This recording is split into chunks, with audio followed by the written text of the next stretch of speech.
Oz, I'm going to start with you here, and for no apparent reason, and ask you to share your thoughts quickly. I think I probably would have focused more. I think earlier on we were all over the map, we wasted some time, and by not being as strategic, we really just touched anyone who came and asked anything. We tried to help instead of being really focused about what is the biggest value for the partnership, for the clients, and just focus on those first and then go.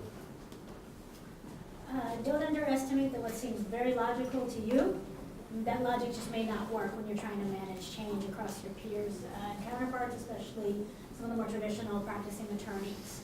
So prepare for the convincing journey, prepare to use facts and data over emotion, as much as emotions. Doesn't always seal the deal.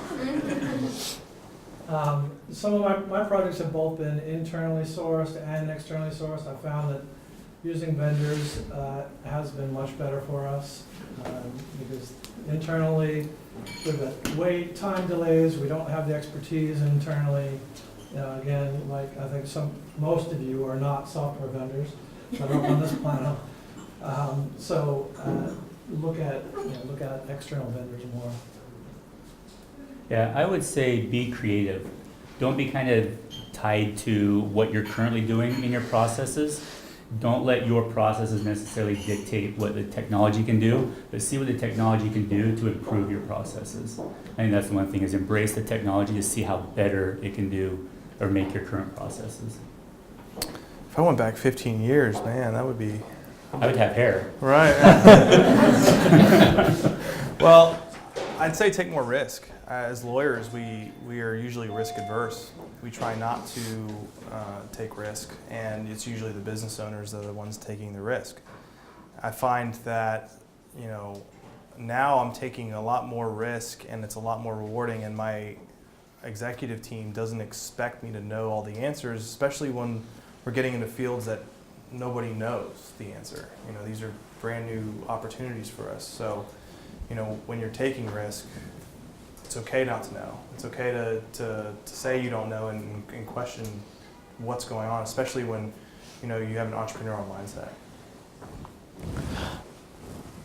I would add that, and we heard this a couple of times, I think there is definitely always going to be a learning curve for any organization that is using these type of technologies. So my recommendation would be to start early. So to my 15-year-old self, I would recommend to start early.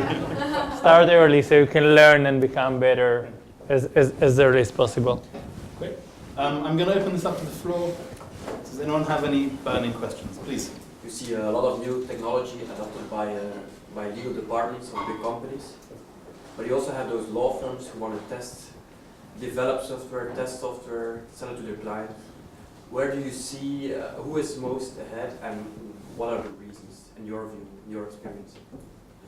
It's a broad question, but I think it's a good question. Anyone want to tackle that first? The most advanced are the vendors, right, who do one thing and do it better than us. Between law firms and legal departments, who does it better? I think that in a legal department, if you have a leader who is focused because of the structure, I need to convince 600 partners before the entire organization will adopt.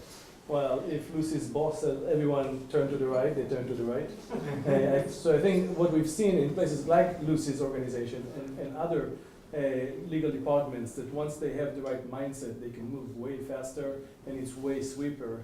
While law firms, it would be one or two practice groups who really get it and move, and then the rest catch up. So I think we are a little more nimble because we have many more locations and we are all over the place. We have more people than most legal departments. So there's a lot of more mushrooms coming in my world, but to make a forest of those, it's much easier to do in a organization. I wanted to violently disagree with you, but that's no fun, because yes, see, we are faster. In-house is going to be, but only because I need. So A, it's the corporate structure for sure, but B, it's again, the need for us to be efficient, there's no option. And more importantly, there's no incentive to be inefficient. So everything about how we're structured, from our compensation model to the work, to the way we're organized from a decision-making perspective, we have to implement faster. So by nature of the beast. But I want to challenge that. So, Give me a glass of wine. yeah.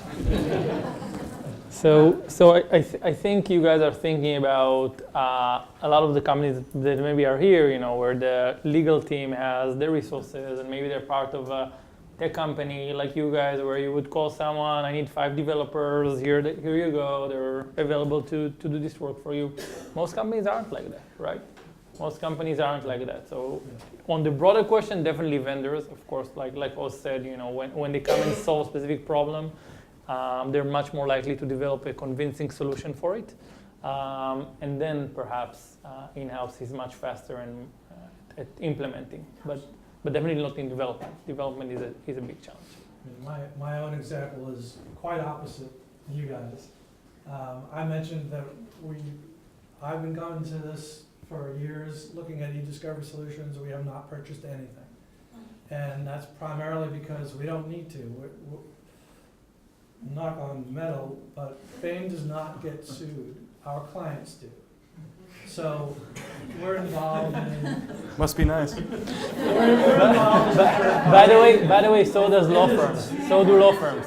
Yeah, exactly. Our clients get sued, not necessarily us. So, but at the same time, it's like, so I don't need a relativity. I don't need big packages to help us locate documents and search through them, where I can pass it off to our outside counsel. McDermott happens to have a very large practice and is, from my understanding, pretty darn good at e-discovery, and they focus on that, and they have tools that are way better than we're going to have. So we just do our best and collect and give it to them, and they do everything else. Great. Next question, please. Attorneys generally not a trusting group. What is something that all of you have looked for in a software as a service when you're looking for a solution? What kind of communications do you want to hear? What makes you feel comfortable with the software that you choose? What's that line that gets crossed where you feel like, yeah, go ahead. Open question. Please, let me just say, there's nothing more annoying than a tech provider selling a shiny button with a fancy sales pitch, never see the salesperson again, and they want to go live in 2 weeks, and everybody disappears.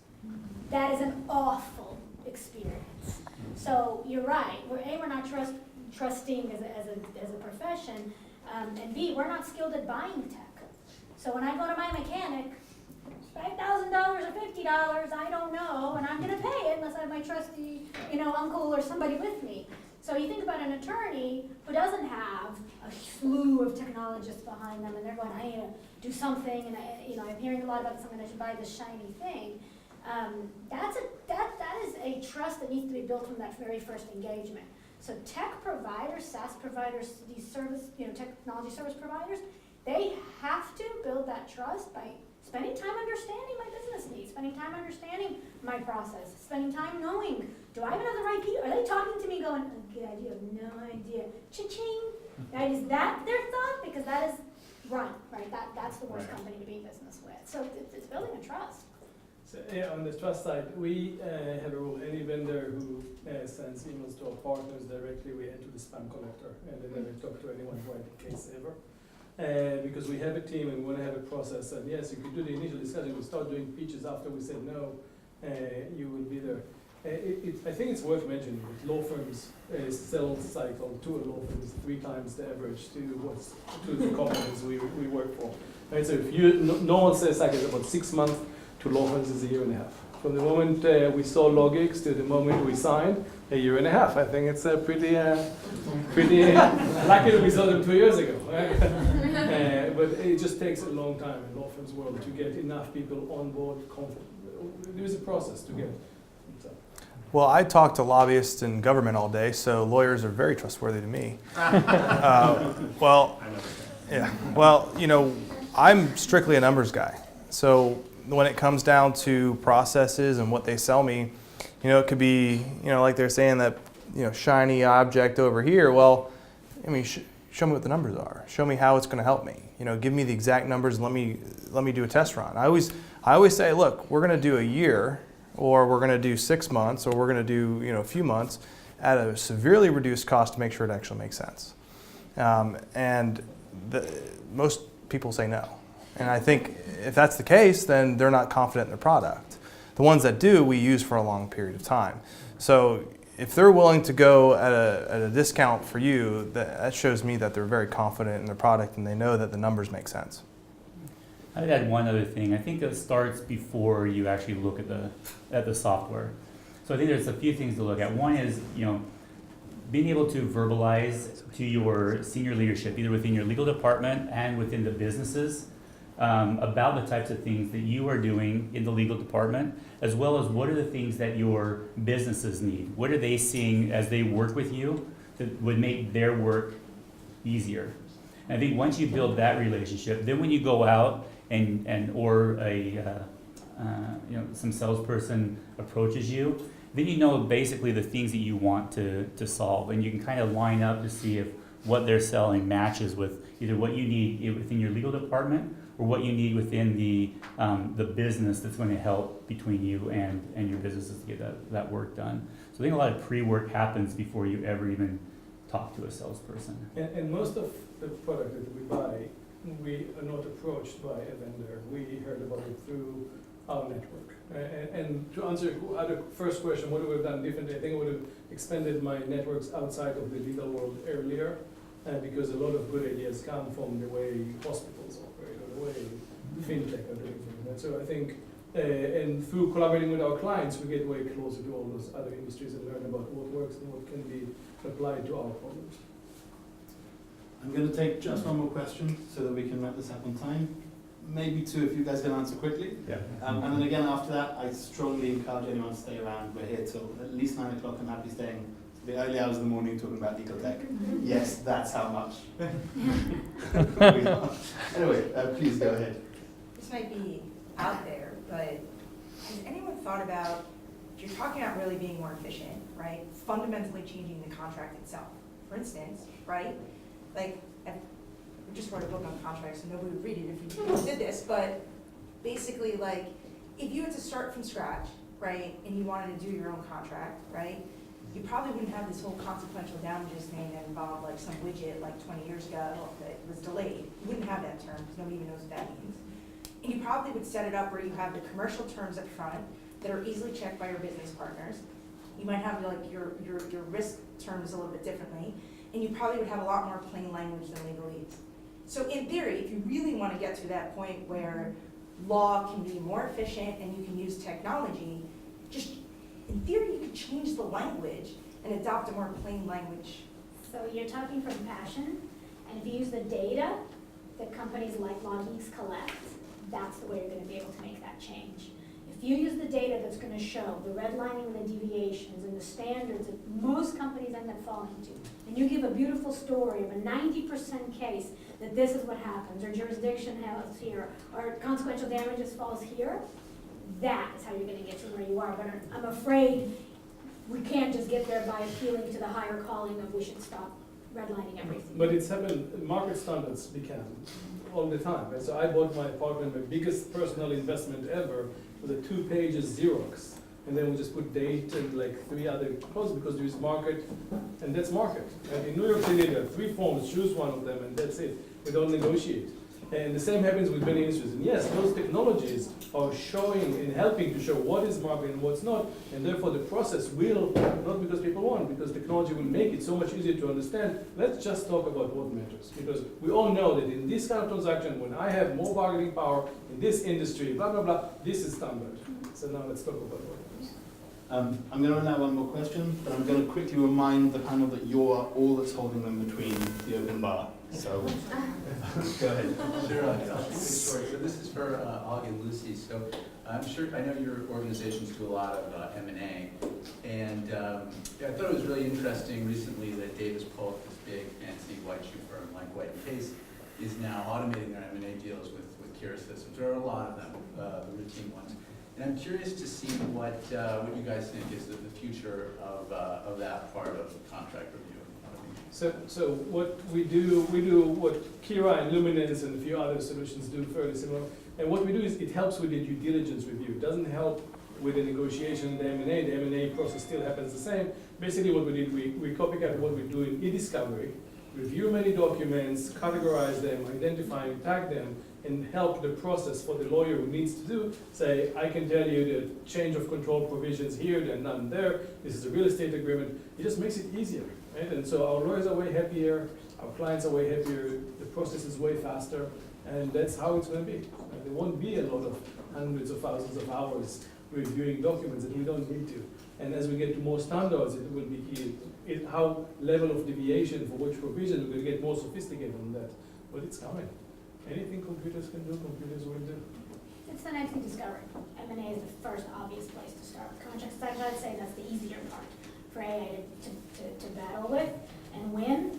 Negotiation is the real the real intelligence, and that's the real bread and butter for the value that an attorney actually brings, not reviewing and comparing words, right, but extracting the benefits and the changes in the terms. So, but it's heading there. That's short answer, absolutely. Next steps. I think that wraps us up bang on time. Again, nobody's asked to leave. You're welcome to stay for as long as you wish. Thank you all for joining us. Thank you, guys.